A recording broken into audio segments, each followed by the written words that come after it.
মায়ের সাথে চালাকি করলে যা হয়। এই খেলতি শোন না, তোর পাশের বাড়ি কাকিমার কাছে আমার একটা বড় টিফিন বক্স আছে, কিনে দিবি? আমার এক্ষুনি লাগবে। ওরে বাবারে, ও আমি টিফিন কারি আনতে যেতে পারবো না মা, আমার পেটটা খুব ব্যথা করছে। হঠাৎ হঠাৎ তোর যে কি হয় আমি বুঝি না বাবু। ভালোই হয়েছে বাবা, পেটে ব্যথার নাম করে মিথ্যা কথা বলেছি, না হলে এই গরমে আমার টিফিন কারি আনতে যেতে হতো। একটা টিফিন কারি আনতে বললাম, তাও আনতে পারবি না, যত সব।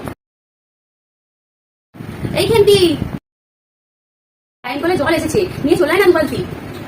আমি জল ভরতে আনতে যেতে পারবো না, আমি তোমাকে বললাম পেটটা ব্যথা করছে মা, একটু তো কাজে সাহায্য করতে পারিস। এমনি একে গরম, তারপর আমার নাজেহাল অবস্থা হয়ে যাচ্ছে, তারপর ওকে কিছু বললে পেটে ব্যথা করছে, পেটে ব্যথা করছে, পেটে ব্যথা করছে, যত সব। এখান থেকে পুরো বড় এবার খেয়ে নিবি।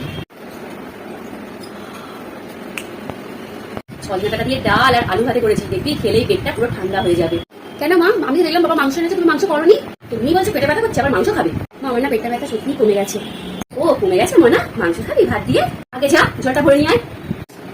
ওই জন্যই বলে মিথ্যে কথা।